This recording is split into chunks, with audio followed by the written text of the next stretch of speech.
ఈరోజు తెలంగాణ రాష్ట్ర ప్రభుత్వం సాగునీటి పారుదల శాఖ మంత్రులు పెద్దలు ఉత్తమ్ కుమార్ రెడ్డి గారు గోదావరి జలాలకు సంబంధించిన ప్రాజెక్టులు నిర్మాణము, అనుమతులు, వివాదాలు, వాటి రాజకీయ నేపథ్యంలో అఖిలపక్షానికి సంబంధించిన పార్లమెంట్ సభ్యులు, లోక్సభ, రాజ్యసభలో ప్రాతినిధ్యం వహిస్తున్న పార్లమెంట్ సభ్యులను అందరినీ ఆహ్వానించి ఇప్పటి వరకు తెలంగాణ రాష్ట్ర ప్రభుత్వం గోదావరి జలాలలో తెలంగాణ రైతాంగానికి, ప్రజలకు జరుగుతున్న నష్టాన్ని, కేంద్రం నుంచి రావాల్సిన అనుమతుల విషయంలో ప్రభుత్వం చేపట్టిన చర్యలను వివరించడమే కాకుండా భవిష్యత్ కార్యాచరణ ప్రణాళిక మీద కూడా ప్రతిపక్షాల సూచనలు అడగడం జరిగింది. ఇందులో రాజకీయ ప్రేరేపితమైన అంశాలు లేవు.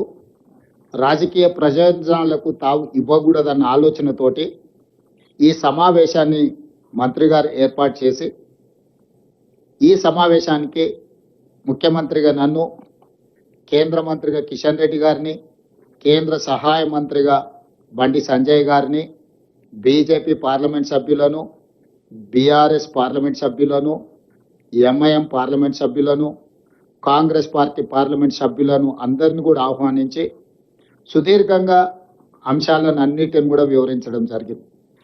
ఈ అంశాలను వివరించిన తర్వాత భవిష్యత్తులో ఏ విధంగా ముందుకు వెళ్ళాలి అనే వివరాలను కూడా మేము చర్చించుకోవడం జరిగింది. అందులో భాగంగా కొన్ని వాస్తవాలను ఈరోజు తెలంగాణ ప్రజల ముందు పెట్టాల్సిన బాధ్యత ముఖ్యమంత్రిగా నా మీద ఉన్నది. ఎందుకంటే ప్రతిపక్ష పార్టీ బాధ్యతాయుతంగా విమర్శనాత్మకమైన వైఖరితో ప్రభుత్వ వైఫల్యాలను విమర్శించినా మాకు అభ్యంతరం లేదు. ప్రధాన ప్రతిపక్ష నాయకుడికి ఆ పార్టీలో సాగునీటి పారుదల శాఖ మంత్రిగా పనిచేసిన వాళ్లకు సుదీర్ఘమైన అనుభవం ఉన్నది అని వాళ్ళు చెప్పుకుంటుంటారు. ఆ అనుభవాన్ని తెలంగాణ ప్రజలకు వినియోగించడానికి వాళ్ళు ముందుకొచ్చినా మాకు అభ్యంతరం లేదు.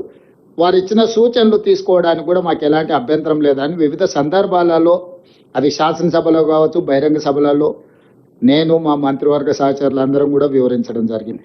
కానీ దురదృష్టవశాత్తు ఏ అంశం వచ్చినా, ఏ విషయ ప్రస్తావన జరిగినా వాళ్ళకు రాజకీయ ప్రయోజనము, సంకుచిత స్వభావంతో విమర్శలు చేస్తూ, ప్రజల్ని తప్పుదోవ పట్టిస్తూ, అంశాలను కప్పిపుచ్చి అబద్ధాలను ప్రచారం చేయడంలో ముందు బాగానే నిలబడి ఈరోజు బీఆర్ఎస్ ప్రయత్నం చేస్తుంది. అఖిలపక్ష సమావేశంలో అన్ని పార్టీలకు జరుగుతున్న పరిణామాలు, ప్రభుత్వం దగ్గర ఉన్న సమాచారాన్ని అంతా వివరించారు.